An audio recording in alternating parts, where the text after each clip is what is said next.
It's the Monday Review Show here again on Run Pure Sports. I'm your host, as always, JSU. With me today, as normal, my favorite Canadian, toe tagging Tambo. Just shipping everything, by the way, Tambo. You won't leave any for me and Kevin, but we'll get to that in a second. Then obviously I got my man KFALIK just at the top. Hit the like button, hit the subscribe button, that red box at the bottom right-hand corner. Get you subscribed to all the free content we got on this channel all throughout the week. But today, got the free show now, got the 3 p.m. Showdown show with Big T, JT Hayes, and I think Chris Randone. So make sure you guys stay tuned for that show. But want to bring in my man, my guy, my favorite Canadian, as I say it always, but he might be the hottest tournament player just in general right now going. I mean, he ships NBA. It doesn't even matter. It doesn't matter the sport. It doesn't matter the type. The man just keeps shipping. Won a live final seat last night.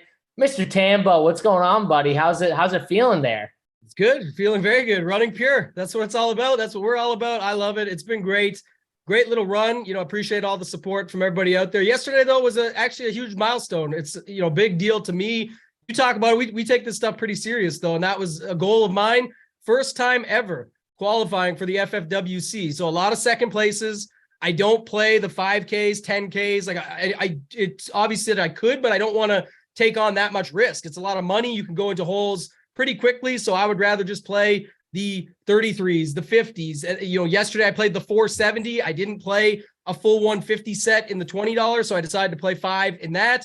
And then I played 2 in the 1K because it was a 71 person with 2 entries. I do that once a year, and usually it's before King of the Beach because it sets me up to get a trial run at next week. King of the Beach is coming up. Falik and myself will both be there. I've got 2 entries of 75, so I thought it would be a good try. Put the right one in the right place. Had to run very pure down the stretch, as you usually do. When Jacobs went for that run, I was fading Devontae Adams. I knew I could not have Devontae Adams get a catch. And so when he ran it, I was like, great, that ends the slate. But now I'm frantically going back through who has the Jacobs lineup that's going to pass me. And Jay Blake, the king, another good tournament player, had him. He did not win that queue. He ended up getting 3rd. It almost got there on me and would have knocked me out, but he won the 1K, I believe. So he ended up getting a seed or another seed. I think he's already got multiple in there, but felt great, man. I appreciate it. And definitely, love doing this. It's a passion of mine. That was a huge goal to knock off my list. Excited to get down to NOLA. King of the Beach this week in San Diego will be fun, but that's a big one for me. I'm very excited for it. Yeah, well, I'm pumped for you. Like you said, first time getting a live final seat to the World Championship qualifier. Yeah. So good to you. I know you've been working hard for years trying to get there. So yeah. I'm really happy about that. Kevin, bring you in here today. Is it a somber Monday morning? Is it a good Monday morning? I mean, how you doing there, bud? You look a little down. I'm not going to lie. No, I'm good. I'm just a little tired. It's Thanksgiving's a very tiring week when you have kids. We went to my hometown of Houston. Usually stay at my parents' house. My parents are redoing their entire top floor of their house, so all the bedrooms are being redone. So we had to stay at a hotel, and my wife and I always say there's no such thing as a vacation when you're with your children. So our trip to Houston was very nice. We look forward to our vacation to San Diego upcoming on Friday. But it was overall the weekend was fine. Thank God I made all of the money back with a really solid NBA slate that I didn't anticipate playing yet last night. Had a nice little hit there. But football, injuries hurt me again. I had a lot of Michael Carter and I had a lot of Travis Etienne. Etienne in that game went completely off. Like the game went off. Etienne did not. He got hurt very early, very, very early. And I stacked up the Las Vegas Seahawks game and did not have any Josh Jacobs, which I look back on and I'm like, why did I not have any Josh Jacobs? He's like the best running back currently in the NFL. He's like one of the few players that is being used as a full bell cow. They even played Amir Abdullah some yesterday and still did not slow down Jacobs. But it was a fun game to watch. I don't know if y'all watched the game. But it was a really, really fun game to watch when you watched it. I thought it was going to be a complete Kevin, who do you think you're talking to right now? But me and Tambo aren't Mangone.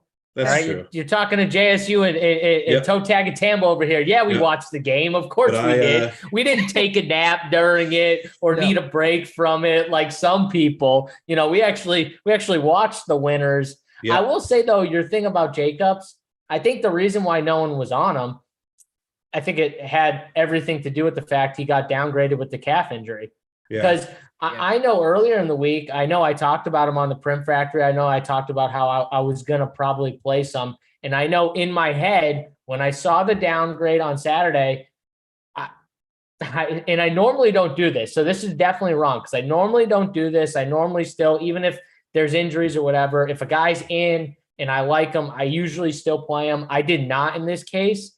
And I think that's what a lot of people did. I don't think Jacobs was going to be 3% owned on that slate if that downgrade didn't happen. I really don't believe that. You had all that running back news as well that definitely factored into it also. I will say you had I still don't believe he was going to be 3%. Yeah, right. I get what you're saying, but see, I think Michael Carter news that you're talking about, I think it affected another guy from the same game on the same team because I think Garrett Wilson coming in at 13-14% when he was projected to be 30-ish was a massive hit from Michael Carter because I think people said it's a monsoon. I don't want to play that many Jets because Mike White stacks were not popular on that slate. I think Mike White came in at like 2% owned or something like that. So people weren't running to stack that game, right? So they were like, okay, am I playing Carter? Or am I playing Wilson? I think in the end, it almost like leveled out the ownership of Wilson because people were going to Carter kind of late. I know a lot of people swapped into Carter late, and he unfortunately, I think he got injured. Like I can't remember exactly when, but maybe like it was early in the second half. Second half. Okay, so he played like a half pretty much, and then got injured. But I think that's what happened, honestly. And I think Wilson coming in. If you told me Wilson was 13%. That changes my opinion maybe on him as a play, not just because he scored a touchdown. It's not recency bias. Just in my head, I was like, no way I'm playing 30% Wilson. And he didn't end up being that. And I think I think a lot of that had to do with Michael Carter. So Tambo, I'll bring you in here.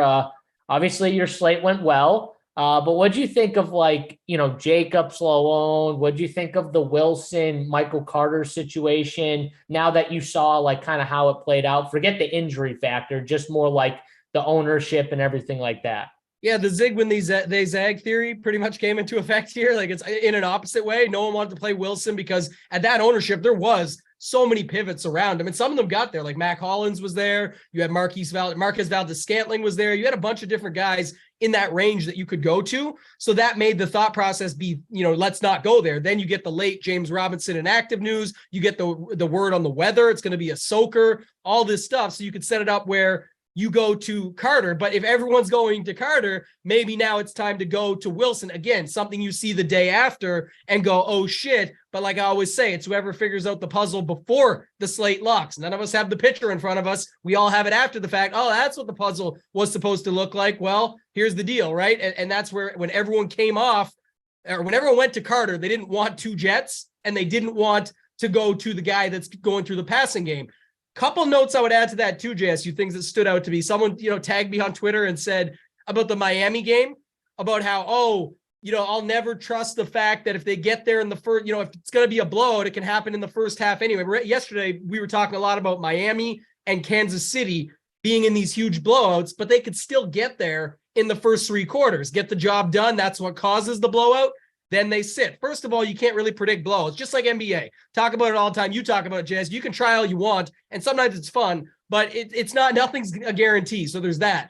Second of all, on that same note, it goes with injuries. So, first on that note, Garrett Wilson got the job done before the rain ever even barely started. It was like, I was like, where'd the weather go? Wilson's going off, and then the pouring rain just started. So he got there before the weather happened, just like the blowout could get there before, the guys could get there before the blowout happened in that scenario. Second piece to that is injuries. You talked about the Jacobs piece with the calf.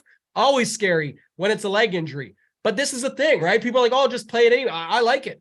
You can play him anyways in a great spot. His ownership was much lower because of that. But we have seen this season, Higgins, Godwin at one point. Those two came back as receivers with leg injuries. Then all of a sudden, remember the game Higgins came back, didn't even end up playing. It was pure decoy and then sit re-injury or something like that. And I think that's the problem, Tambo, is I think everyone has that. They don't want a dead guy, right? They don't want a guy who plays 10 snaps and then he's done for the day. They don't want to even risk it.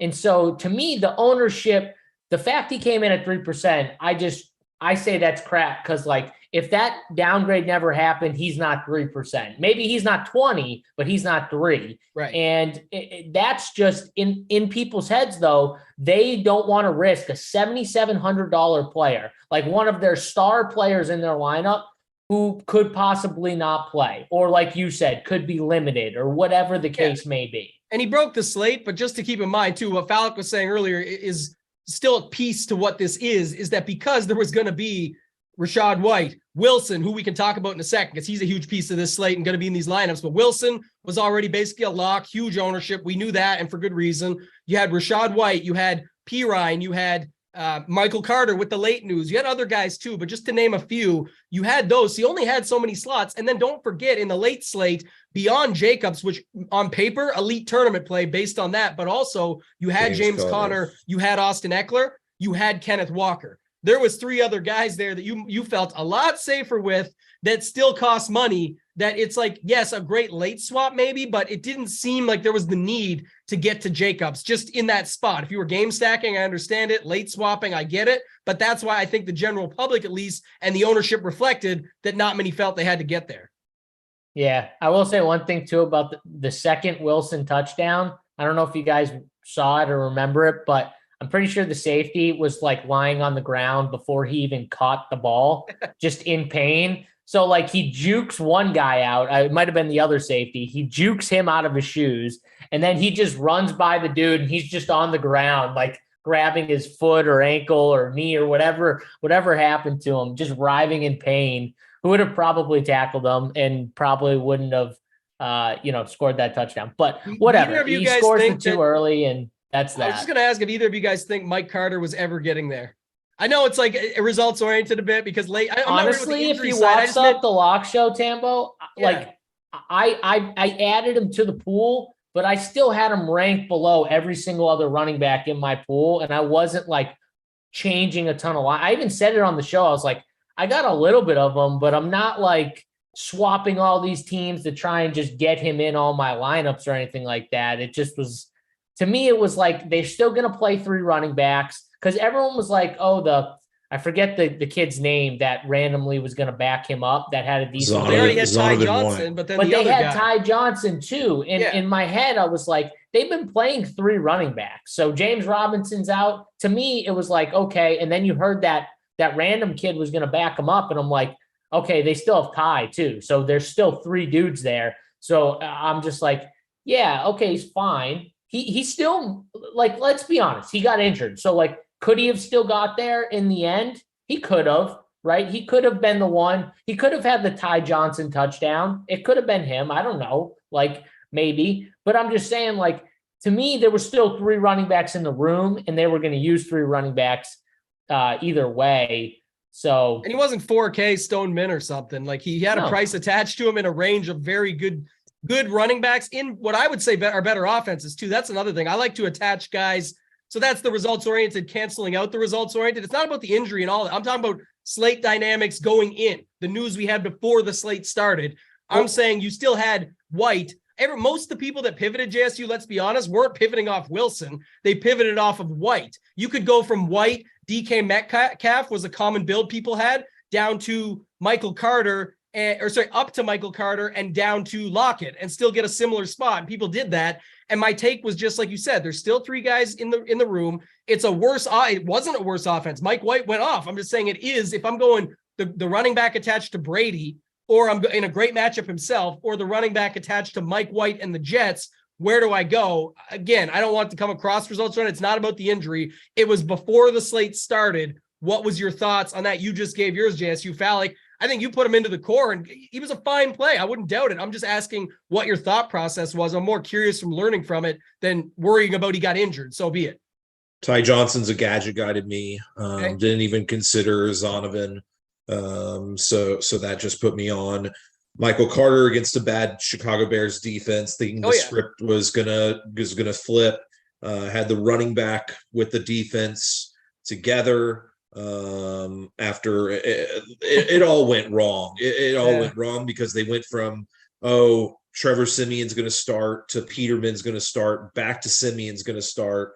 And I was like, but I didn't see the Simeon is starting. I don't know if it happened like right after lock or something like that, but it very close to lock. Yes. It was about 10 or 15 minutes before Holden said it, like, it looks like he's going to start again or something like that. That's the challenges of not being like, I'm a person that usually builds an hour before lock because I feel like I have all the news. I'll check the news maybe one more time or something like that. But having the family busy on Sunday, I try to get locked up at least an hour before, so I don't have to worry about it.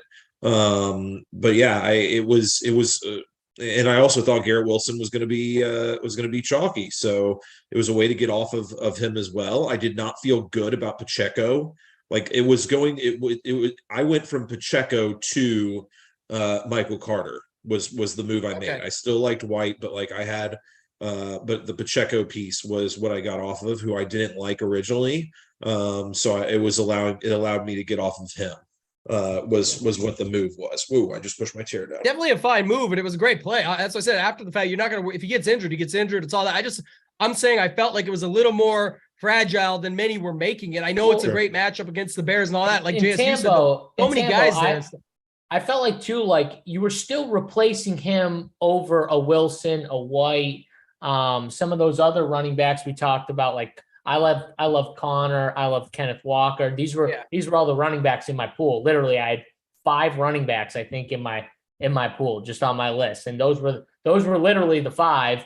I just like all those guys besides Michael Carter pretty much had the backfield, right? They were like the main guy, like they were the main guys, where I felt like the only guy who didn't still have the backfield, even though there was a guy inactive, was him, because there was still going to be 2 other running backs playing. Like that's how I saw it. Literally, it was just like, I can't play him over White. I can play him with White and Wilson, but like I can't play him over White and Wilson in my lineups. And that's what I ended up doing. I ended up going to Wilson, White, Carter to make it work in my main, and it did not hit. It got 21st or something in the 1K, but I was like, that was a good way to do it. If you were I didn't want to go off White for him, was sort of my main take. As if we loved him all week, we liked the spot. It was a good matchup. I know there was a lot of talk on Twitter and stuff about his inefficiencies and whatnot, but for me, I was like, man, we did it with Pollard.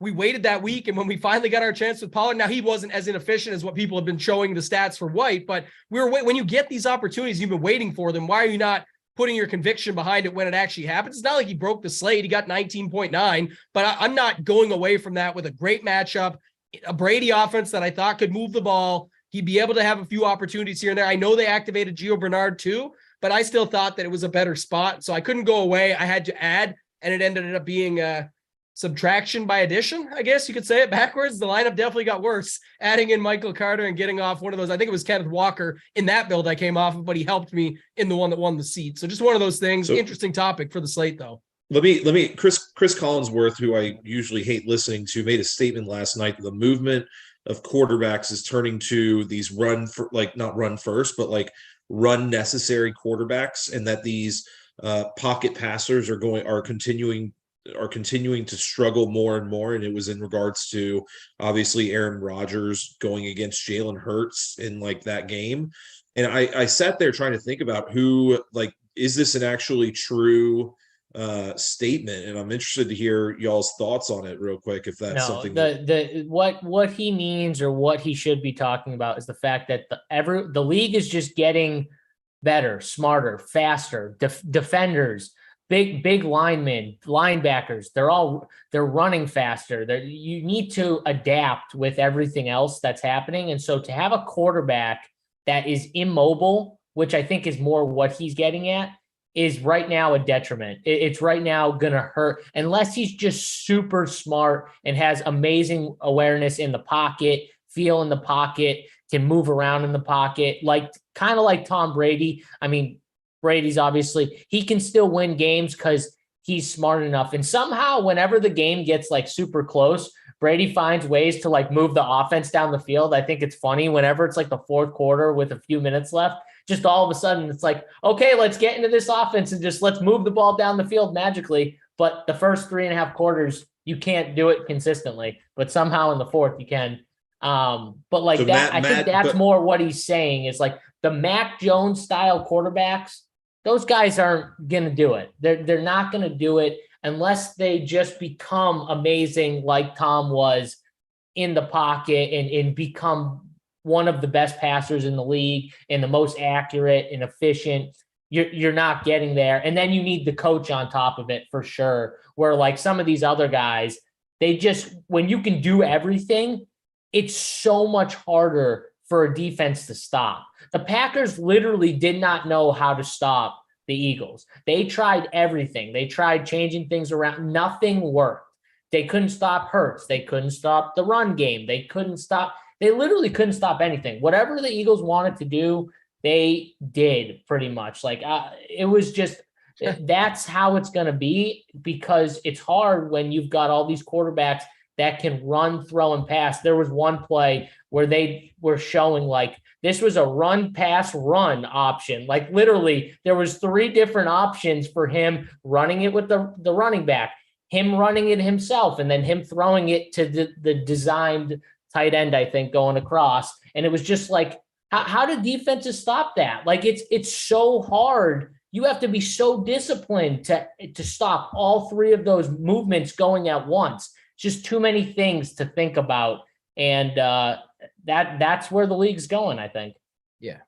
Well, the chat, our guy MYG fan, who will also be in San Diego with Falik and I this week, he won a seat to the King of the Beach. Shout out to him. But I will say this, like Mad Sox said, maybe they rushed for 10 yards, talking about guys like Burrow and Herbert. Burrow literally ran for 32 yesterday, and MYG said it best. These guys can run.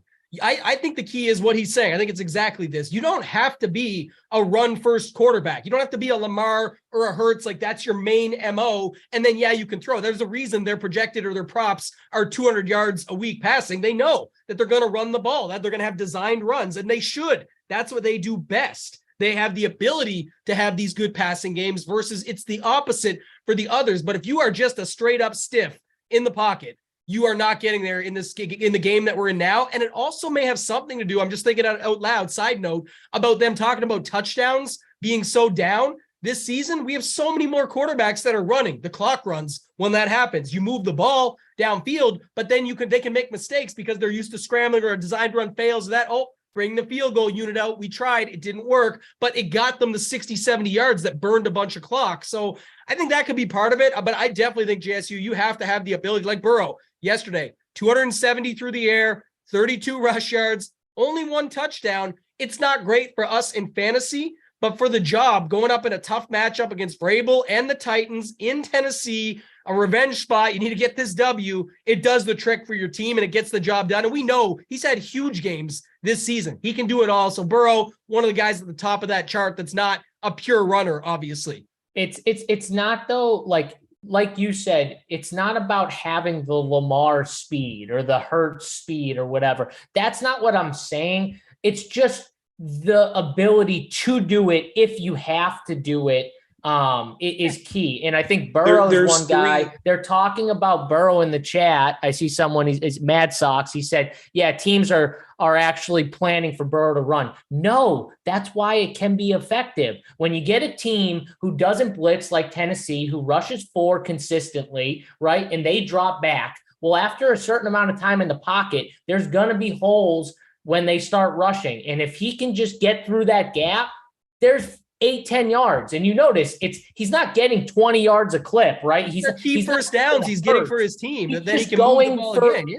Exactly. That's all he's going for is, okay, is anything open? No. He goes through all of his reads, nothing. Boom. And he tucks it and he starts running. It's not a designed run. That we watched Hurts. They called design runs for Jalen Hurts. Those are in the first quarter. Runs. Insanity. Burrow, it's not a plan. That's why it works, because defenses aren't afraid of him running, but he can do it if he needs to. It's like Ryan Tannehill. I've watched Ryan Tannehill for years. I wouldn't say Ryan Tannehill's a runner, But I'll tell you right now, he can run if he needs to. He can take a read option and run around for a touchdown. I've watched it happen many times. But we don't associate him with runner. It's the same thing. All right. You just need to have the ability to do it. You need to keep defenses honest. And if they don't respect you running, it's honestly even better, because that means it's probably going to work even more. So there's 3 tiers of quarterbacks that I consider now in the NFL. There's the tier of the running / passing quarterback who like have plays that are designed for them, and you can put 5, maybe 7 quarterbacks in that tier. Like I put Marcus Mariota in that tier personally. Like I would put him in there. And then you have the like 10 to 12 quarterbacks that have the ability to scramble when needed, can create the plays like you're talking about, the Ryan Tannehills, the Joe Burrows, like even the Mahomes falls into that category. And then you have these, like, I don't want to call them big stiffs, but like they are going to do as much as they can to not have to get out of the pocket. And I think that you'll see right now that more teams that have the guys that won't get out of the pocket unless they have playmakers at the receiving position that's going to be able to help them, or the running back position, are the ones struggling more. Like I think of Tua as being one of those guys, but the thing about Tua right now is he has these wide receivers that are just so on another level in regards to being able to get him out of trouble whenever he needs to. But he should I think stop running, by the way. No, Tua, they don't want him to run. Stop running. He does no slide ability. This guy literally runs into you head first. He almost got another concussion yesterday. It was insane. Well, he got destroyed once they lost their left tackle. And that's where the offense went out, so. For your point back to when you were talking about these blowouts and people are like, I'm never playing anyone when it's like, I mean, Miami's offense literally stopped moving at all when they lost their tackle and they couldn't. Tyreek and Waddle had block. huge stats going in that first little bit there. It was like 5 for 69 and 4 for 80 or something. Waddle dropped like 3 big passes too, by the way. He had like 3 big drops. If Armstead's not back next week, I'm 100% going to be locking in the San Francisco 49ers defense next week. Like they'll smash. I'm sorry I'm looking ahead a lot more this week than I am usually. But like these 3:00 games or 4:00. Kevin's Eastern already got games. his defense locked and loaded for no late swap, Falik. No late swap. Okay. All right, good. Remember, in that you can late swap in the Millie and stuff, but not in King of the Beat. These 4:00 games are super interesting, as there are 4 like really legit 4:00 games on the slate in different ways that can be played for sure. So that makes it very interesting for the slate for sure, in my opinion. But anyways, the 49ers defense, if Armstead doesn't play, I can see the 49ers defense just going absolutely nuts on the Dolphins this week. All right, well, we'll leave that to you guys can give analysis on your weekly process on another show for next week, because let's get into this week, or this past week anyways. Let's talk some of these winners here. And Simon, if you want to could you bring up LT Dog? Because I want to hit his first if you can. One of our members, LT Dog 24. He's been a member for a while too. Good dude in chat. I've gotten to talk with him a little bit, whether it be through DMs or in the chat. Always positive, good guy. And he shipped $50 single entry, the 250 red zone. So obviously one lineup. He didn't have multiple lineups because it was a single entry. And shipped for $50K, $50. So this is the lineup right here. Simon just posted it up. And man, Simon. Kevin, why don't I start with you? Because you and Tambo were both saying how much you like this build, and talk about it a little bit from a lineup construction standpoint. Why? What are you laughing at, Falik? First off, I missed it. So I froze the YouTube show on a spot that I posted in our chat that we have, and Simon called us the Three Stooges based off of it, and he just created the Three Stooges picture of the 3 of us, and it is it's pretty good. I must give Simon some props on it. It's pretty good. Here, I see it here now. I'll drop the Three Stooges picture into the live show chat for those that want to see it for the members. But I really grabbed a really great spot for all 3 of us. I looked like an idiot Tambo looked like an idiot, and JSU looked like an even bigger idiot. So it really is perfect, actually. Yeah, good job to Simon. So, anyways, all right. Yeah, talk about this lineup, Alec. Yeah, back to the LT lineup. I love it. I think it's a great lineup. You threw it up on YouTube now. It's correlated. You know, I'm going to like correlated lineups. I like Josh Jacobs at 2% owned. You're getting a 2% owned running back who, again, I think he is now he is just an all around great running back in a great spot that you think the game could go off. Or even if it doesn't, Josh Jacobs has become really a safe play. It feels like so far this season. And then you got the correlations of Jeff Wilson with the Dolphins and getting the Dolphins at low ownership, like super low ownership, going against the worst team in the league. And then you have the White with Godwin, who I thought were going to be the two pieces that are going to get the most usage against Cleveland. Running it back with Njoku, who that catch was nuts in the end zone. What a catch. Yeah. And then you got the Cincinnati pieces where Burrow and Higgins. I still think Higgins is the alpha for that team. Running it back with Burks. He got a little lucky with the Burks piece. Not going to lie, Burks had only really one good catch, and then to be honest, it was a hustle move. Like he hustled and was able to recover a fumble in the end zone. It was a terrible lost play by Derrick Henry. Derrick Henry ran it for 65 yards on a screen pass, and then freaking got the ball popped out of him by the defense, and Treylon Burks was like right there for it. So overall, really nicely correlated lineup. And like the only I think that Joe Burrow was the tough play for me personally. I was unsure of him in this spot. Like it was a huge, like not being talked about, but it was an insane wind game over in Nashville yesterday. I was outside for a good amount of the day, and 30-mile-per-hour winds throughout. So a lot of wind in Nashville yesterday. Yeah, Tambo, what do you think here? I know Falik hit on a lot of the points with the lineup, but anything else you want to add to it? I mean, I know you like the lineup as well, so talk about it.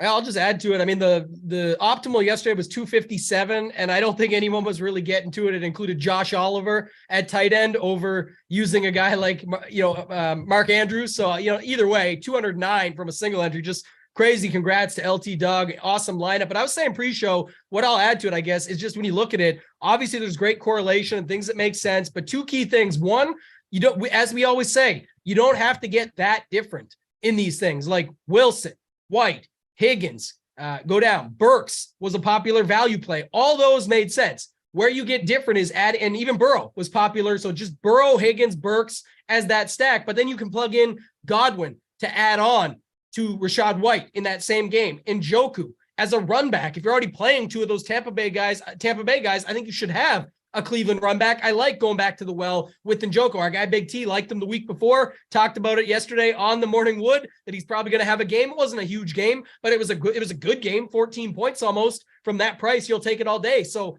love to see that. And then this was the bigger one for me.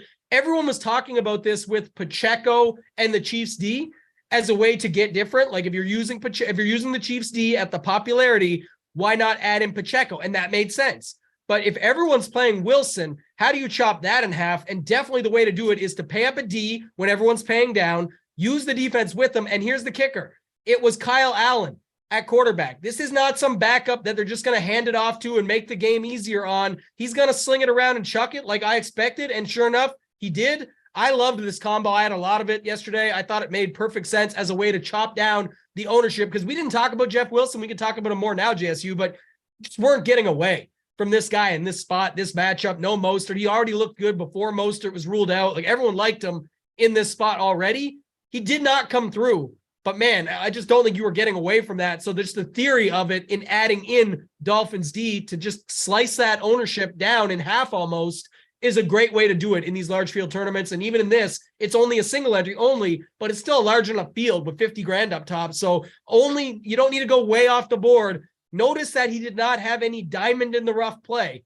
He had Josh Jacobs, $7,700 Josh Jacobs at 2% ownership. That's what makes the difference in these tournaments. So keep that in mind, but I definitely think that's interesting, JSU. Pay up to be contrarian, Tambo. Pay up for probability. You know it, baby. That's what it is. Pay up for probability. And one other thing, too. I mean, you said it right quick, but there's nobody you look at and you're just like, how the hell did he play him? Right. Like the Dolphins defense. I love the Dolphins. I thought the Dolphins defense was like the best defense on the board. I said it on the show. The Dolphins D and the Jets D were the two best defenses, I thought, by far. And it made sense too. Everyone was playing Wilson anyways. And we all love our defense and running back correlation. So boom, defense, Wilson, you got it right there. You got Kyle Allen, like you said, who wasn't good, who was going to have to throw because they'd be down 30.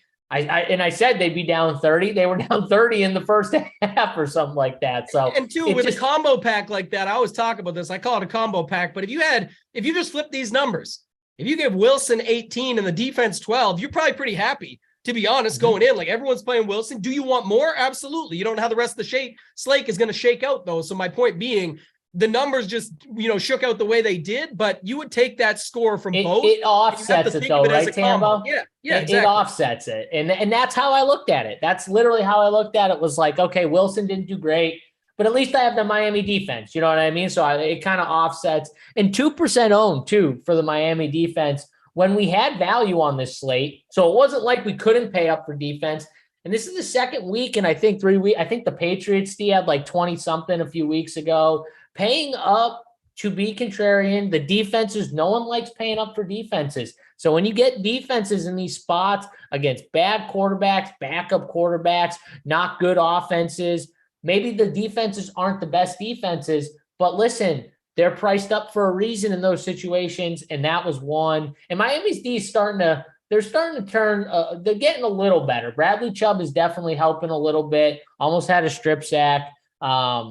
Fumble this past week. He's definitely helping, out a little bit. And some of those points towards the end, I think they pulled some of those guys defensively. So for a little bit. So I do think that just things that we have to remember is the reason why the Dolphins probably decided to go to a pass-heavy offense was because Derek Stingley was out again, and that literally the only person that can stop anyone on this defense so far has been Stingley. So I guess they decided that this was the way they wanted to attack this Texans defense. Is we're not getting the results though. 2 weeks in a row he's out. Terry McLaurin fails. Tyreek Hill fails. That's fair. God, forget that. That pisses me off actually, because that's 2 weeks in a row. I did the same.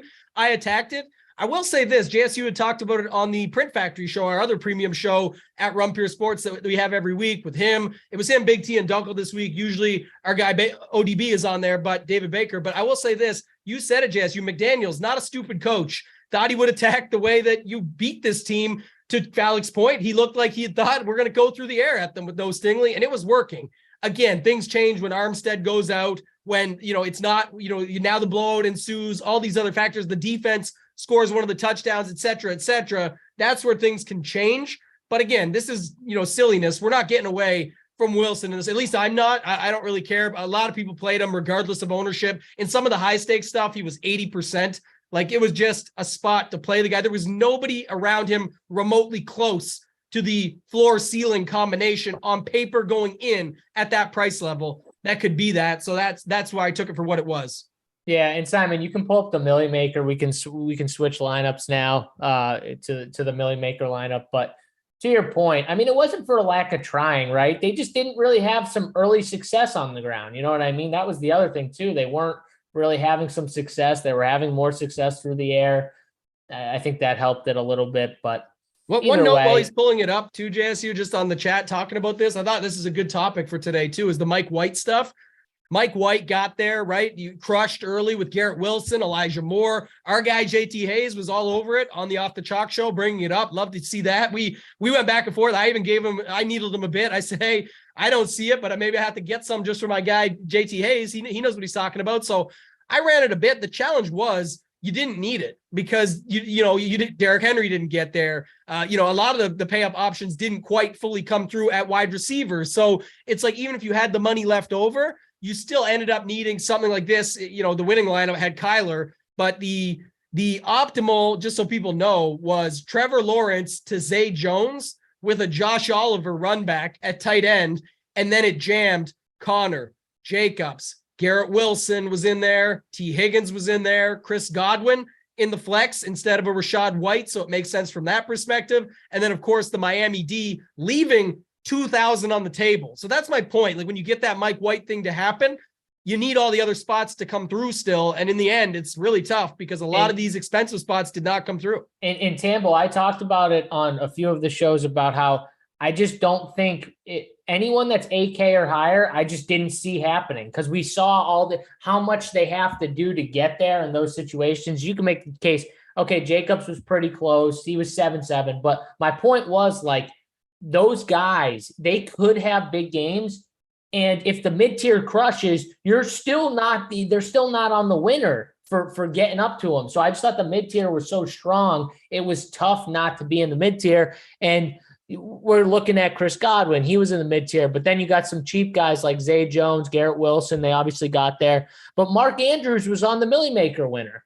And this comes back to my point of, like, okay, so he didn't push it with anyone expensive outside of Josh Jacobs. Everyone else was mid-tier or cheaper, and he ended up winning the Millie with a Mark Andrews 11, right? Like, Mark Andrews didn't do well, and he still got there just because of the rest of his lineup construction. And I was just so sure that mid-tier and cheap, the values were so strong on this slate, it was going to be tough for multiple, like, 8K guys to be on the winner, even if they did well. And that's, I think that's what happened, right? Like, that's the challenge too. Like, this lineup, we're about to dissect it here, but even if you somehow said, okay, Likely's out, like, no one's doing this, but I'll play Oliver into this stack for a second.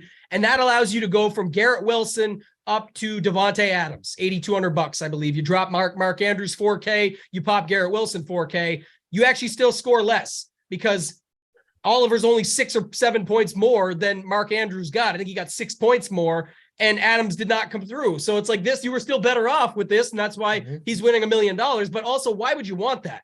Like, I'd much rather play a Wilson balance with Andrews, the real dude, than getting to an Oliver because Likely's out and then get a Devontae Adams and take that risk on. So, I mean, these balanced builds, JSU, have been a thing.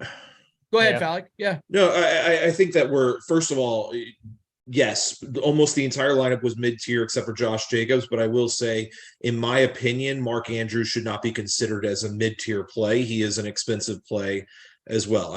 He's do want to. 6,500. You have to go by price, though. But it's comparable to the rest of the tight end options. I would consider him to be a mid-tier. But Travis Kelce, 7,700. Sure, he was the only other guy that was more expensive. I don't know what your point is, though.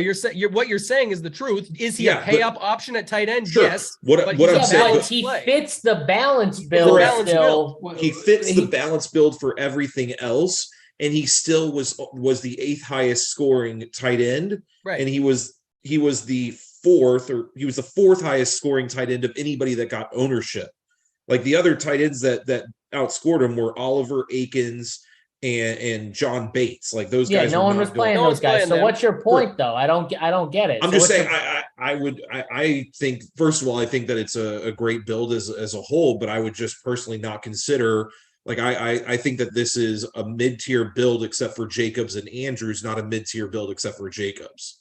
That's just my. That's we're all. nitpicking. I mean, I guess we're nitpicking here. I was just saying that the 8K range wasn't going to be on the winner. Everyone that was in the 8K range was not going to be on the winner. Everyone in the 8K range was not on the winner. I was just making that point, though, that so many things had to happen because, like Tambo said, like Tambo said, though, a Mike White stack, right? You could have you know how many things you had to get right to get a Mike White stack. And then on top of it, you need your 8K guys. And so you could have stacked Mike White, Garrett Wilson, Elijah Moore. Boom, boom, boom. Okay. But those same guys had Devontae Adams.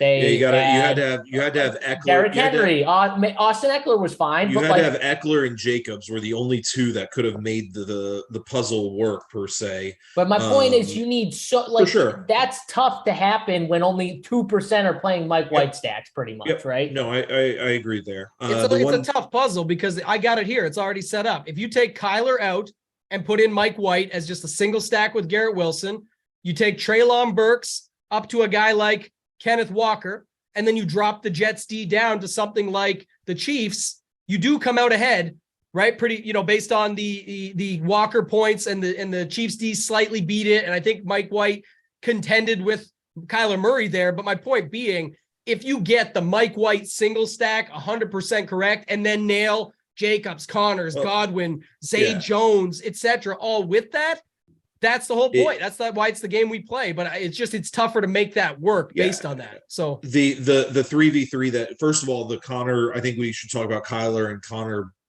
duo that someone talked about in the chat. But if we wanted to go to the Mike White, it's Mike White and then Treylon to like a Jeff Wilson Jr. and then Dolphins defense is the way that I would probably approach it. But it's, again, we're picking different ways of getting there.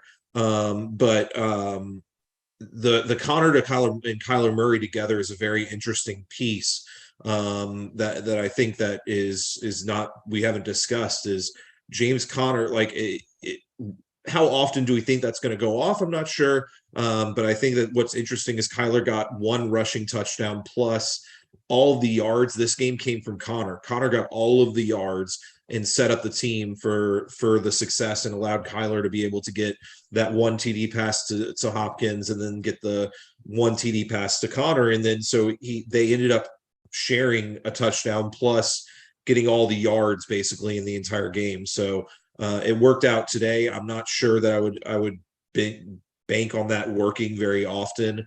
Kyler's just bad. First of all, I think he's a bad quarterback and should go. Well, we play a lot of bad quarterbacks in fantasy. Sure, no, but he should go back to Oakland and play for the A's at this point. I'd rather the bad quarterbacks than the good ones like Tom Brady who get you 17 every slate. Yeah. And people still play them for some reason. That's DFS today, which I think is interesting, is that DFS today we're going to be depending on these running quarterbacks. And I think that we just need to continue to take advantage of the running quarterbacks that have upside, because we know, like, there's so much more upside of getting 0.1 point per yard versus 0.04 points per yard or whatever it is a very valuable piece. So unless you're a running back that literally never catches passes, I think this play is fantastic, and I don't know why people don't do it more. We could have talked about it with Tua Wilson yesterday. I'm just trying to think off the top of my head. You could have talked about it with Burrow, Pirine yesterday, and I'm not saying who that they got there. I'm just saying if these guys catch passes, there's something to be said for it. We've done it for years now. We even did it with like Brady, Fournette, Gronk, and you would say, okay, I'll leave Evans and Godwin out of my stack, but let me just take it that if this offense gets to the red zone, I've got the guy who gets the ball and throws it to someone, I've got the running back, and I've got their big dog tight end who might catch the pass from. You can lock up the end zone, and if Evans snakes you or Godwin says, so be it. But you still have to get down there. Maybe they got the PPR points to get there. In this lineup, same thing. If he couldn't fit Hopkins, he probably could have, mind you. But my point would be, not many people frown upon this for whatever reason. I build so many lineups like this every week. You have Murray and Connor. Kyler gets you down there or Connor gets you down there. Kyler runs it in or Connor runs it in, or in this case, you get a little bit of luck for sure, but it's always a possibility that he can swing one out. We see it with Allen to Singletary. We see it all kinds of teams that have this option. I don't know, JSU, your thoughts on running back with quarterback, especially if the running back is a pass catching back? Yeah, I mean, I have no issue with it. I like Kyler this past week. He was in my core, and I love James Conner. He was in one of my cores too. It just came down to, for me, it just was like, yeah, I see James Conner having one of the best matchups, but everyone views Houston and Cleveland as the worst teams against the run. Well, the Chargers are right up there. So I made this case, like, you're sacrificing like to a team in the Chargers who are giving up a shitload to running backs anyways. So Connor could easily have just as good of a game. The problem is he's not priced down where those guys were priced. So everyone was throwing those guys in, and I'm like, Connor's going to come in at 10%, which he did come in at 10%. And he has almost as good of a matchup as both of those guys. He's just a little more expensive. But yeah, you could play him with Kyler, because in my mind, it was like, those guys are going to be able to move the football, because when I think you're going to be able to have success in the run game, that's going to open up the pass game anyways. And then you take into account that Connor is one of few running backs that barely ever comes out of the game. So when you put all those things together, yeah, I'll take my shot. Listen, it might not always work where you get the touchdown where Kyler throws it to the running back and Connor scores. But it does happen like more than we want to admit. So I have no issue with it always. And it's always going to make you unique. And you got that rushing floor with Kyler, which that was the other thing. People were like, why are we playing Kyler? He's not going to run. What do you mean he's not going to run? What are you talking about? Because he had a hamstring injury and he got held out last week. So he's not going to run this week. I don't even understand it. Like if the man's healthy, he's going to run. And what'd he do? He ran. He was fine. Like his hamstring was fine. He ran all over. There was a few plays where I don't know how he got out of being sacked by like 4 different guys, and he just ran around all the way to the sideline and like threw it out of bounds. That happened all the time. His hamstring was fine. They were fine. I thought it was kind of silly. People were like, he's not going to run. Well, if he's out there and he's getting chased down by these big linemen, he's running. Trust me, he's moving. So he was fine. I thought that was kind of silly for people to be like, oh, I know he's not going to run. How do you know that? Because he had a hamstring injury, so you're just guessing like his hamstring's not healthy? There's a lot of guessing that goes into people want to make a narrative for sure. But I should know too, just a theory thought that I had, and Falik, you think like this sometimes too in Showdown, right? We talk about a guy like Kyler can really spread it around, right? He still did have other guys there yesterday. Marquise Brown came back for him. You had other spots there that he could go to, obviously the Dortch and more injury, but you weren't quite 100% sure. Obviously you would like to get to Hopkins, but if you couldn't, this was a way to say, well, what if he doesn't go to Hopkins and I get him and Connor scoring the points and Kyler gets there with a different receiver that's not really needed because the ownership isn't there. So I could see that. I'll note, I actually won my seat yesterday with a Geno, Walker, Lockett. I think that's different. That's why I brought up the strategy piece. The way I think about it, at least, is that Geno doesn't really spread it around. It's going to be Lockett or Metcalf, and it could be both, but usually it's one or the other. But my thoughts are when I'm putting him with Walker, and I'm saying Walker is instead of Metcalf, I'm already playing Lockett to eat from Metcalf, but I want those 3 to come through. And sure enough, for $300 more, Walker slightly, I think he's same score or very close to Metcalf. It could have went the other way, but it was all position eligibility. It's how you want to set up your lineup. I didn't want all those cheap running backs, so I had Walker, Connor, and then I had Wilson. So I stayed off of the Whites, the Carters, the Pirines, all that. I didn't want to think through that in that build. But again, depends on the quarterback. Falik, you talk about it because we do it in Showdown where you have a quarterback that spreads it around. It would make more sense in this case, just lock up the 2 main pieces you feel safe with. Yeah, I think that absolutely makes sense. And you're absolutely correct. But if you're having that, if that is the narrative that you're thinking of why you're playing both of those guys or playing Kyler without a wide receiver, my answer would be is that if you're playing it that route, you need to, in my opinion, run it back with a Chargers receiving option of some sort, because you're depending on the game being a high scoring game and then Kyler spreading it out. My anticipation is he played Kyler because of the rushing upside, but obviously we don't know, but like it would have to be more of the rushing upside that he has with Connor in this situation, because he just played Kyler because he was the cheapest he's been all year. Could be. And quarterback was terrible on top of it. I mean, I think that, and he has a rushing floor. I don't know. I'm just saying, if you're playing a narrative of that sort, I would have tried to find a guy to fit in to get the wide receiving option for the Chargers. I don't know if you guys know too, with this lineup, did he zero out? I was just going to say that it looks like he did. I counted up the back half at least to see, and it looks like he zeroed out because it added up to zeros. Kevin, but he might have literally not been able to play Keenan Allen because Keenan Allen was $100 more than Chris Godwin. Obviously, it would have changed the whole build. Sure, he could have put Palmer in. He could have put Palmer. But Palmer was 600 more. Palmer and the Miami defense for that 2v2. But my point being that's what hurts it a little bit too. When everyone wants to say, like, even me, I loved Allen because he seemed cheap. He was 6,100. That seemed very cheap, especially if he was going to play more snaps. He played limited snaps the week before and still got 8 targets. This week I expected more, but I still like Palmer. But then you had DeAndre Carter. You had Everett playing. That's the whole point. What makes it a little bit murky on the run back too, almost like playing Kyler where you don't know where he's going to go with it. You can think based on the projection and the values who the best run back is, but you also could play it as, hey, I'm not playing Rachaad White. I'm going to go with Godwin. instead of the this guy, point. and you just don't run it back, and it ends up working out for you in a better If way. you're not playing White in that situation, how are you not playing a pass catcher or something from that? So he might have literally just been like, I'm not taking, he might have loved the Jets defense. He said, I'm playing the Jets defense. Like, I love them, which a lot of people did. A lot of people love the Jets D. So he wasn't doing the 2v2 Tambo that you talked about. Maybe he didn't even like the Dolphins D. He wasn't playing Wilson either. So he didn't have that correlation combo either. So maybe it was just like, I'm playing the Jets D. They're the best defense. Can't get to Keenan. Not leaving 600 on the table for Palmer. Going to play Chris Godwin. I got no White. I think it makes a lot of sense. I don't know about you guys, but I think the lineup makes some sense. Yeah, it's fine. Nothing wrong with it. Yeah. Oh. All right. Let's do the Showdown winner from last night. God, Showdown last night was very, very, very tilting. I don't know. Did you guys play last night? I did. Yeah. Yeah. So I got the winner up here. What was tilting? What was tilting to you?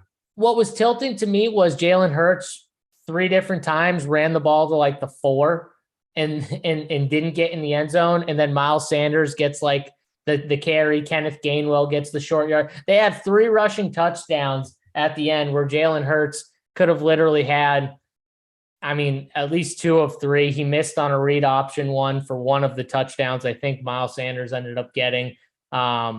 It was a tilting game to watch because I had a ton of Hurts captain. So like, and I just thought it was like the easiest captain spot ever. Like, I don't always captain the quarterback, especially when I just thought he was by far the best play.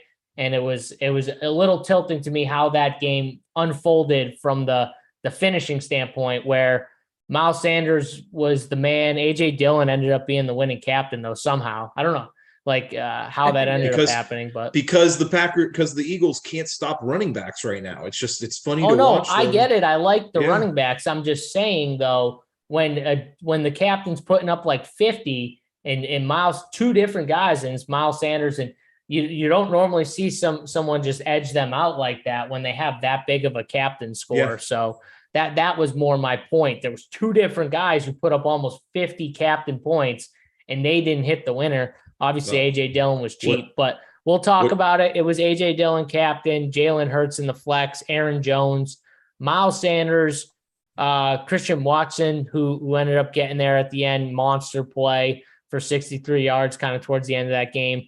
And then my guy, Quez Watkins, ended up getting there for the people. I hope some people played him. I jumped on the show last night to 1, make fun of Mangone, and to 2, talk about how I like Quez Watkins and think he's going to get a deep touchdown. He did. I literally said he could end with like 1 deep touchdown for like 30 or 40 yards and like maybe 2 receptions. And he got 3 receptions for 35 yards and a touchdown. So close to what I thought, but yeah, it was an interesting night. Tambo, why don't you start us off here with this team? Yeah, build makes sense. 49.8. Lazard could be Watson could be Lazard and would have been much more duped with the full salary cap and didn't get there, obviously, with Lazard. But build makes sense. Dillon in the top with Jones. I mean, you're assuming they're staying in the game if that's the case because of their running game. You've got quarterback, top running back, and a wide receiver from the other side. And then you land on Lazard or Watson and use Watson. So build makes perfect sense. It was like you said, the captains were shifting around on who it was going to be because there was Sanders lineups up there. There was Hurts lineups up there. There was Dillon lineups in and out because of the, no cheapies, like our guy Nate said in the chat.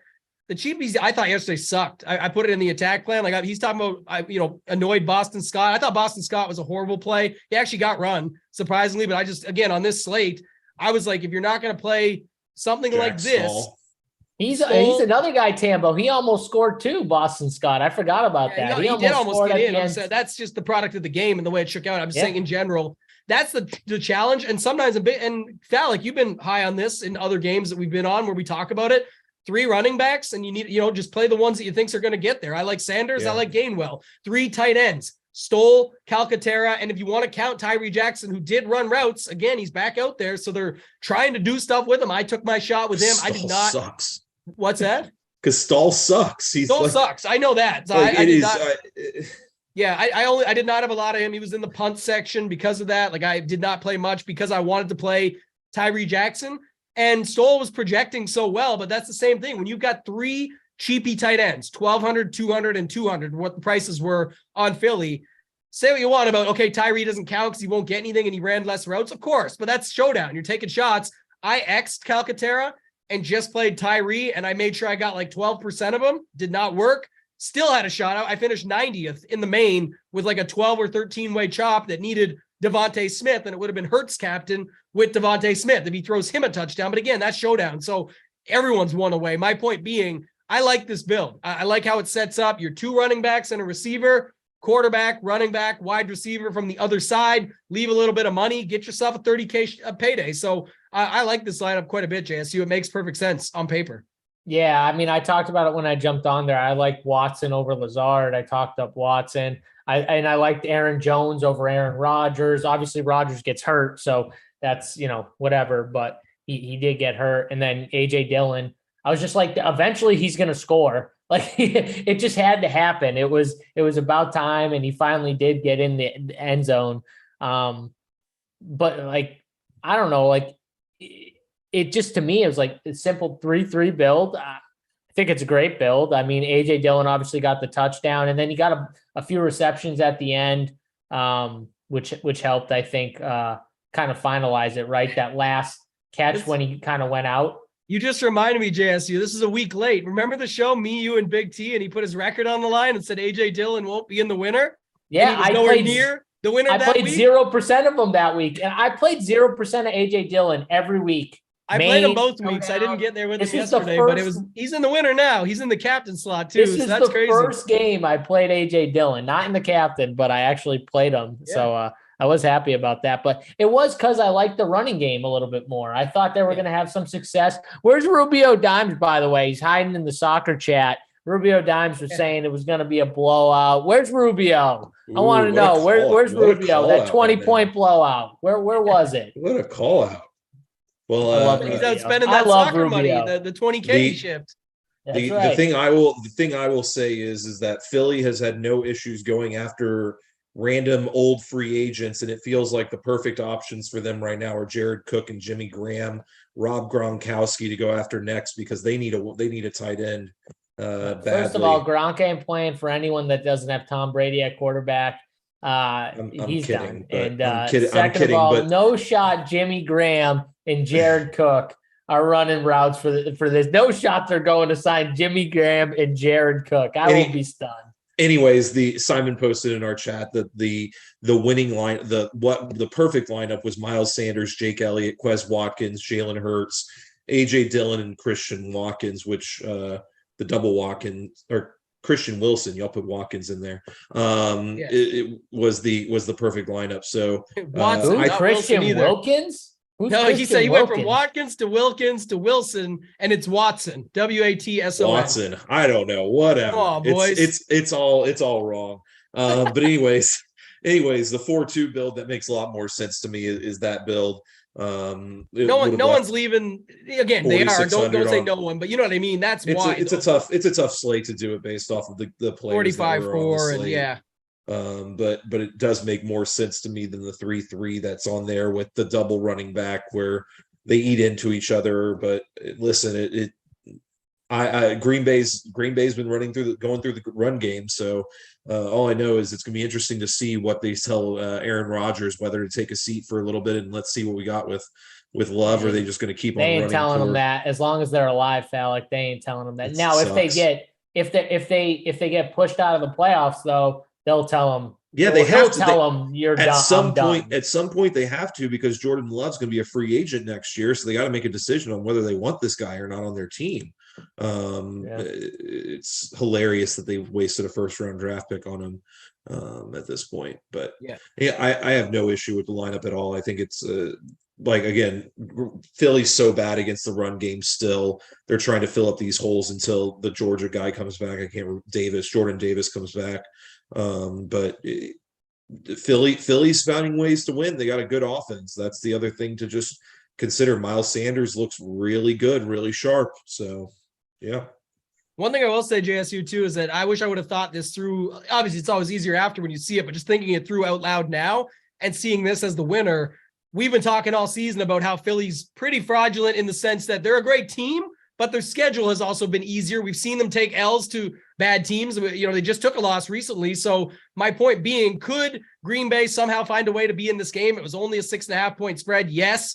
If they were to be in this game, it would be run, slow it down, try and keep Jalen Hurts off the field. Funny that it ended the score that it did, just a touchdown away with no Aaron Rodgers down the stretch. And on top of the fact that Jalen Hurts and Sanders and everybody did go off on them and run all over them too. So that's just something to note, thinking long-term with this team. But just point being, if you thought it through, like how do they keep Hurts off the field or try to? Again, you can only build the lineup before the slate starts. Jam those running backs in there. Who's going to be the guys from the other side? Hurts, Sanders, the run game, and then see what the last two places fit. And it turns out to be Watson and Watkins. I mean, you could have got there, not saying this, you know, that wouldn't have won how it shook out, but Elliott and Lazard would have looked good. Like there was lineups that would have looked good with this setup that makes sense. And you would have needed to get to this one to get there. But if you were anyone who was after that, as these guys were, that's why this came out as a rendition with using 49-8. You know, it's a lineup that made a lot of sense on paper going in. Yeah, for sure. Definitely made sense. I like fading Aaron Rodgers, playing the two running backs. So yeah, for sure. Let's move away from this. Let's talk tonight real quick. I don't want to go too crazy into tonight because obviously we got another Showdown show coming up later on, 3 p.m. Eastern time. If you guys weren't aware, we do a show every Monday, 3 p.m. Big T, JT Hayes, and it's been Chris Randone. I think I would assume he's back again this week. So, yeah, they're going to break the whole slate down for tonight, 3 p.m. talking Showdown. But we'll give like a brief overview of the game tonight, and then we'll kind of let those guys really dive deep in there. If you're just tuned into the show, hit the like button, hit the subscribe, free show. Obviously, we do a ton of free shows on this channel. You want to get notified every time we go live for free shows. We got NBA shows, NFL shows all throughout the week. Hit that red box, that bottom right-hand corner. You got a red box. Click it, get subscribed to the channel, and hit that thumbs up if you like this content we're providing to you right now. But we got a game, Pittsburgh against the Colts here. This game, I don't know how you guys feel about this game, but I can't wait to see Matt Ryan in primetime. The Colts have actually played 2 better, weeks in though. a row. 2 weeks in a row. Kevin can't wait. I bet you Kevin's got a Matt Ryan captain build already loaded up for tonight. Kevin loves himself some Matt Ryan, so I can't wait to hear Kevin's thoughts on this game. But the Indies actually played really well. They played the Eagles really tough. They actually, honestly, they should have won that game. They came really close to winning. Just lost in the end, but give credit. Saturday is, he's giving them a little boost, I think, maybe just in general. But Taylor's run a little bit better recently. That's another thing. But then you got Kenny Pickett on the other side. And I talked about this a few weeks ago, but the Steelers are, I think people thought they sucked, a few weeks ago. Like they just thought they were terrible and they were missing, their best player overall. And then Mika Fitzpatrick was in and out of the lineup. And now they got these guys back. So the defense is a little bit healthier, which is huge for them. And I think Kenny Pickett is also starting to play better. And I really like Kenny Pickett, like moving forward. I think he's got a lot of good skills and attributes that could make him successful in the NFL. But Kevin, what are you seeing here? Let's start with you. Just kind of an overview on the slate. Yeah, it's must-win games for both teams, in my opinion. I think that they're both needing to win this game to have any shot at getting the 7 seed for the most part at this point. It's going to be tough to get there anyways, but it's going to be their only shot. I think that what's going to be the decision maker for me is what the news is on these Indianapolis Colts defensive linemen. You got DeForest Buckner is questionable. He hasn't practiced all week. You got Kwity Paye, solid player. He is out. And then you got Ngakwe, and Zaire Franklin both didn't practice on Saturday, and both have the questionable tag. Seems like an illness is going through the Colts locker room a little bit. But anyways, I think that you always have to consider the Steelers defense in any situation against this Indianapolis Colts offense. So I have to do that. Sean, am I president of the fan club as well? I think I am. So Kenny Pickett hand check. I think he's talking about me and you, Kevin. So, yeah. We gave the hand check, Anthony. Hand check Sit is back there. down. The other piece is notice is Kylan Granson is out, so that's going to be doubtful. I guess he's not out yet, but that's going to definitely impact either Mo Alley Cox or it could be Jelani Woods Day finally, who I think is a very talented tight end. And then you also have Jalen Warren who's out. What does that do for the running back situation out in Pittsburgh? Or do they just start chucking the ball a little more and getting to the guys who can basically be running backs for that team in their wide receivers and Pickens and Deontay Johnson? And you gotta love your Freiermuth. Can't hate on the Freiermuth at this point. Yeah, I love Pat. Tambo, you can get into the Freiermuth fan club if you want, which I think is somewhat related to Kenny Pickett fan club. So maybe you'll be coming over to the fan club. Maybe you'll be number 3 on the Kenny Pickett fan club, Tambo. Get in here. Water's still warm. We accept all newcomers into the fan club. Michael Dixon in chat, he's having a rough go of it right now, trying to make fun of Falik and learns he's wrong. It's okay, Michael. It happens to the best of us. But Tambo, talk about this slate here. Yes, it's the P night, man. I got to get the P hat on. We're going with all of them, man. We got Pittman, Pickett, Pickens, Pat. We're going with all the P's, man. I love these guys tonight. I have to love Kenny Pickett because I think when I love George Pickens and I love Pat Freiermuth, they're a part of the squad. So I'm definitely interested in it. Like, I think this slate sets up very well. All the guys that we can mix and match. It's pretty condensed at least to me on both sides. So I won't be going too far off the board. I'll be focusing more on roster construction. We'll have it all over on runpuresports.com in the attack plan. But I like those guys tonight. I think your guy Pickens, JSU, is pretty interesting, especially because everyone seemingly loves Pat Freiermuth here, like myself, but George Pickens has picked it up lately too. So I actually think he's a good spot that you could roll out here and play both of them, right? It's going to be a good spot where you can use these guys. It's a low total, but I don't know. I think we'll get to the total in this one. Najee is going to get talked about. What's the situation with our guy Warren right now? He's out. He's out, right? He's I out. thought I saw So midweek. it's either sort of flew over the top, but yeah. You have some cheap guys that are definitely viable because of both Najee being the only running back, and I still don't think they love him.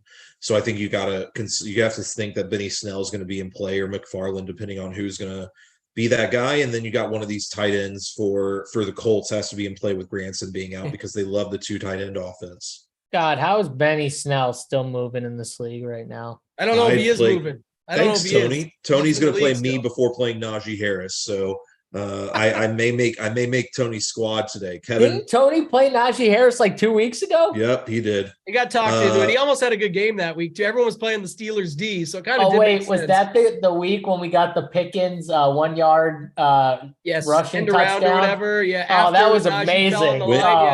When do we get to put the right? We need to put the write-ins into here and say I want to write in my own player for $200 just so I can feel good about it instead of throwing in some of these dust balls. But yeah, I'm okay. I'm okay being in Big T's lineup. I like being on a Shippers lineup. Who's $600? Is it Derek Watt? Or he's talking about that's what Falik's price would be. Derek Watt is $600. But that's what I said. Yeah, that's why I looked it up. But Najee scoring tonight. Tyler's in the chat, says book it. So get your parlays ready. Book it. Let's not go crazy here, Tyler. Let's ease back here, buddy.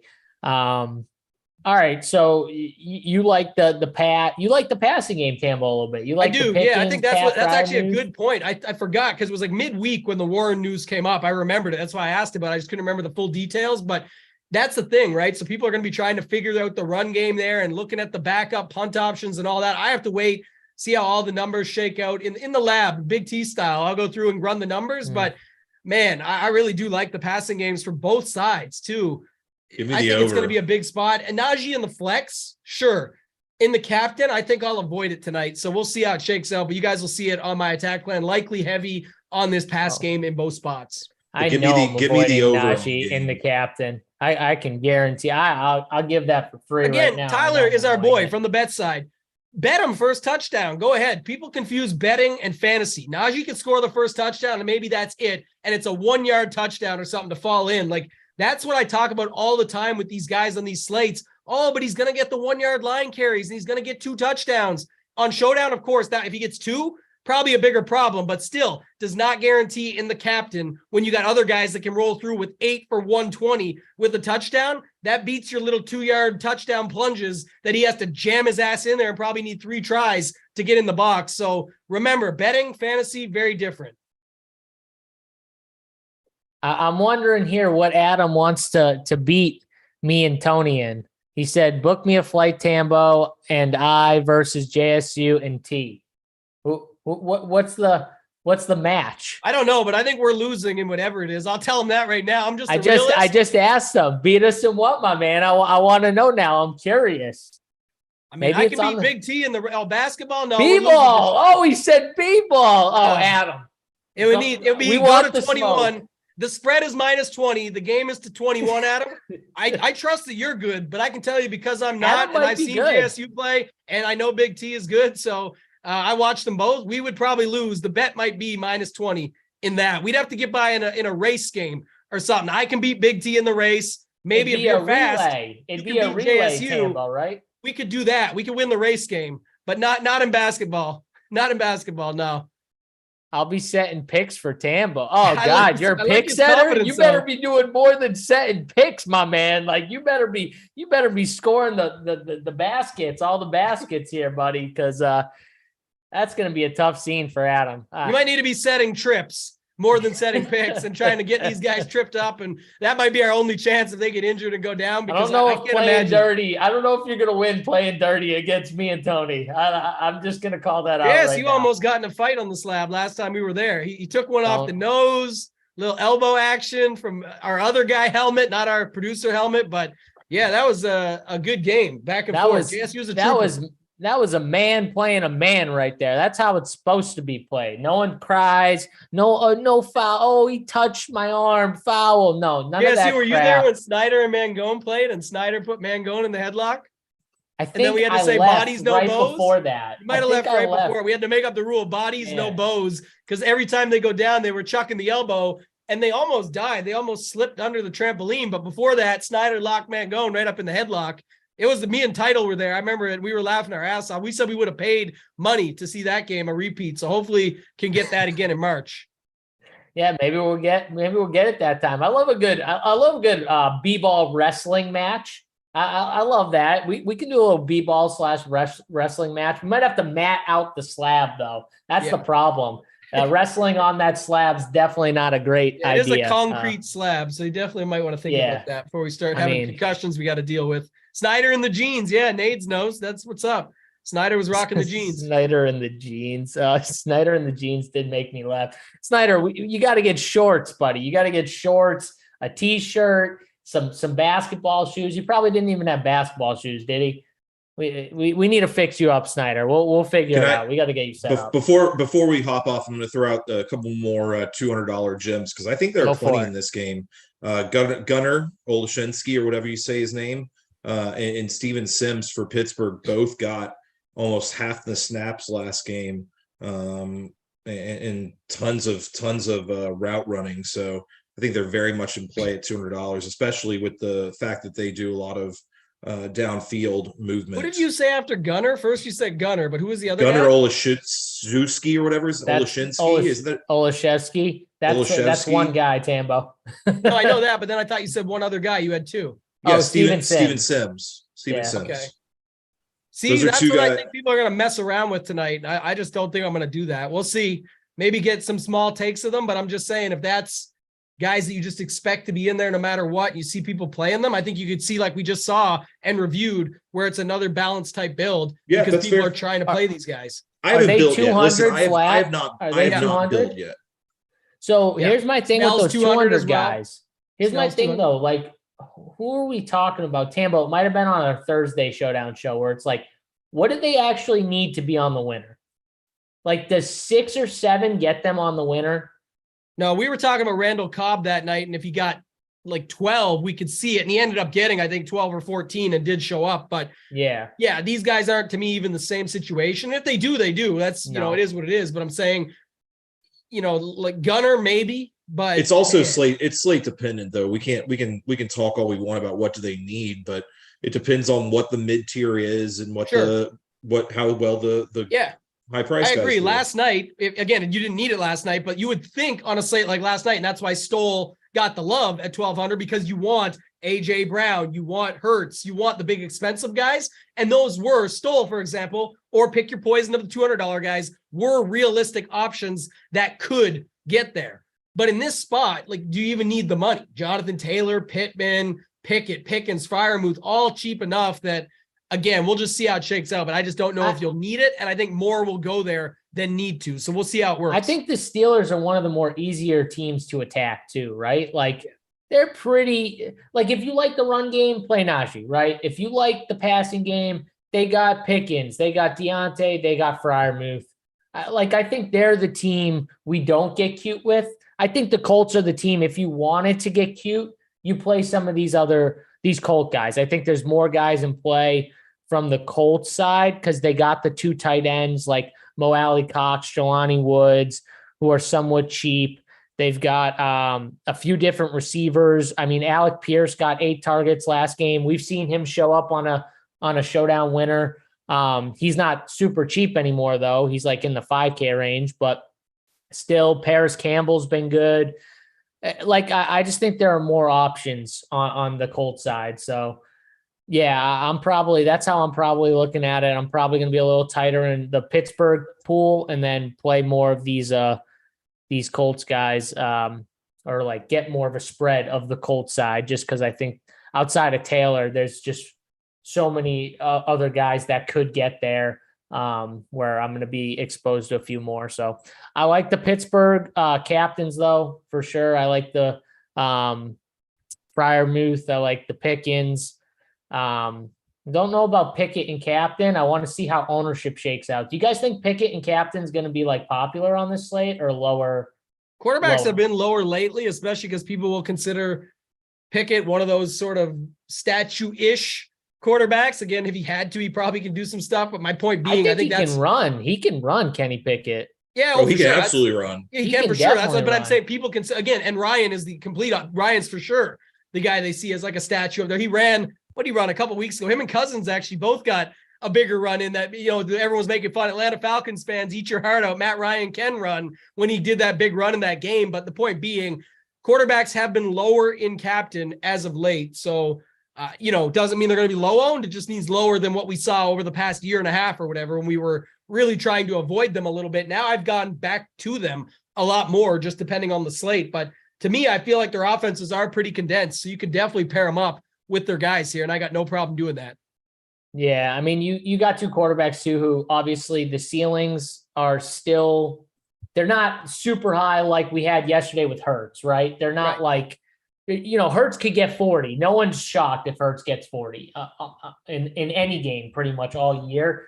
If one of these 2 quarterbacks got 40, I think we'd all be pretty stunned, right? I'll be spreading it out at captain tonight for sure. I know that going in already, just because it's another one, I think, like last night, where it's going to flip around a bunch down the stretch. It's, could it be Pittman? Yeah. Jonathan Taylor, Deontay Johnson, probably. I mean, he's been so bad too. We'll see. Maybe you can go to a little bit of him, but the other guys we said, Pickett, Pickens, Deontay getting there, Tambo, is literally like him getting 7 receptions for like 45 yards. I don't know what's going on with him. It has not been the same lately at all. It's been really bad for Deontay. So I don't know. He maybe doesn't have Ben Roethlisberger throwing him 3-yard ins and outs like constantly, just friggin' dumping it off to him every single chance he gets. Like, I don't know. I think that's got to play a little bit into it, but should be interesting. I think those guys at 3, they'll hit on it a little more. If you're just tuning in now, make sure you stay tuned, subscribe to the channel, because we got Big T coming on later with JT Hayes, and I think Randone fully breaking down the showdown slate for tonight's game. So make sure you stay tuned. 3 p.m. Eastern time, they'll be on this channel giving out the showdown winners. But I think that's going to do it for us. We'll have our Showdown content up on the site later. You got Tambo's slate plan attack. You got KFALIK's 3-max strategy. I'll have my cores up. I'll be in the Discord. Also going to be in the NBA streets. Got the Up to Lock show tonight with me, DC, and KFALIK. That'll be at 6 p.m. Eastern time for anyone playing NBA. If you're a member at Run Pure Sports, check us out. The Up to Lock show is for the members only, obviously. So make sure you get in the Discord. Check that show out if you are a member. If you're not a member, though, and you are playing NBA, we got the 445 Hardwood show. That's free on this YouTube channel as well. So that could be a nice free source. If you're not a member yet, check that show out. Those guys will be giving some winners on that show as well. So, all right, hit the like button on your way out. For me, JSU, thanks for hanging out with us. Toe Tag and Tambo, KFALIK. We'll see you guys next time. Good luck.